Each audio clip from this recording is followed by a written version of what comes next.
Hello friends, welcome back to my YouTube channel and in this video we will discuss about emphyema. So first of all definition देख लेते हैं. Emphyema is a respiratory disorders characterized by accumulation of pus in pleural space, यानी कि एक ऐसी condition होती है और ये एक प्रकार का एक रेस्पिरेटरी डिसऑर्डर्स होता है और एक ऐसी कंडीशन होती है जिसमें जो प्लूरल स्पेस होता है उसमें फ्लूइड का एक्यूमुलेशन या पस का एक्यूमुलेशन हो जाता है. उस कंडीशन को हम एम्फाइमा कहते हैं. नेक्स्ट इसकी एटियोलॉजी और रिस्क फैक्टर देख लेते हैं. फर्स्ट है निमोनिया. अगर पेशेंट को प्रीवियस निमोनिया हुई होगी तो उससे पस का फॉर्मेशन होना स्टार्ट हो जाता है और सिक्रेशन होने लगता है. डायबिटीज़ यदि पेशेंट को है उस कंडीशन में होने के चांसेस रहते हैं. ट्यूबरकुलोसिस में गैस्ट्रोइसोफेजियल रिफ्लक्स डिसीज़, ये ऐसी डिसीज़ होती है जिसमें खाना खाने के बाद जो खाना होता है वो इसोफेगस से मतलब बाहर की ओर आने की कोशिश करता है, रिफ्लक्स होता है. ठीक है, उसे हम गैस्ट्रोइसोफेजियल रिफ्लक्स डिसीज़ कहते हैं. नेक्स्ट है चेस्ट सर्जरी. अगर पेशेंट में प्रीवियसली किसी प्रकार की चेस्ट सर्जरी हुई होती है तो उसकी वजह से भी पेशेंट में एम्फाइमा होने के चांसेस रहते हैं. रेमेटॉइड अर्थराइटिस, ये एक क्रोनिक इन्फ्लामेटरी डिसीज़ होती है जो जॉइंट्स होते हैं उनको अफेक्ट करती है. ठीक है. नेक्स्ट होता है सीओपीडी. अगर पेशेंट को सीओपीडी है तो उस कंडीशन में भी एम्फाइमा होने के चांसेस रहते हैं. इस वीडियो में हम सीओपीडी ही डिस्कस करेंगे. ठीक है. नेक्स्ट है लंग्स एप्सिस. लंग्स में एप्सिस का फॉर्म हो जाना एंड रिसेंट ट्रॉमा, यदि किसी प्रकार का रिसेंट ट्रॉमा है उसकी वजह से भी इन्फेक्शन बढ़ने की वजह से उसमें पस फॉर्मेशन या पस एक्यूमुलेशन होने लगता है लंग्स में. नेक्स्ट हम डिस्कस करते हैं इसके टाइप्स.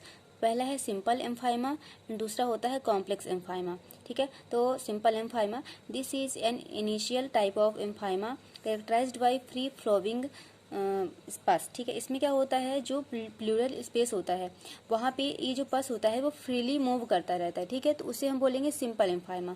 सेकंड होता है complex empyema. This is the last stage of empyema. It is characterized by, ये लास्ट स्टेज होती है यानी कि बहुत ज़्यादा पस एक्यूमुलेशन हो जाने की वजह से हो जाता है तो उसे हम कॉम्प्लेक्स एम्फाइमा कहते हैं. इसमें क्या क्या होता है लोक्यूलेशन.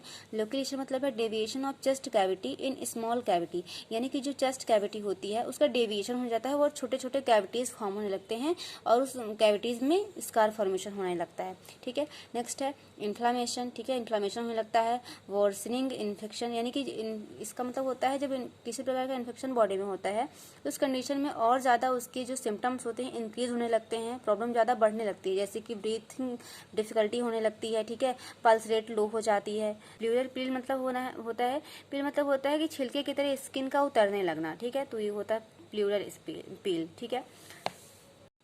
नेक्स्ट हम देखेंगे पैथोफिजियोलॉजी. जैसे ही किसी प्रकार का इन्फेक्शन बॉडी में होता है तो अगर इन्फेक्शन वो लंग्स का है, ठीक है, तो उसमें क्या होगा, इन्फ्लामेटरी प्रोसेस होगी. इन्फ्लामेटरी प्रोसेस की वजह से जो लेयर है लंग्स की उनमें इन्फ्लामेशन होगा. उस इन्फ्लामेशन की वजह से रिलीज ऑफ इन्फ्लामेटरी मेडिएटर्स, जो इन्फ्लामेटरी मेडिएटर्स होते हैं वो रिलीज होने लगते हैं, जैसे कि प्रोस्टाग्लैंडिन, सेरोटोनिन, हिस्टामिन, ये सारे इन्फ्लामेटरी मेडिएटर्स होते हैं जो रिलीज होने लगते हैं. ठीक है. Increase permeability of capillaries.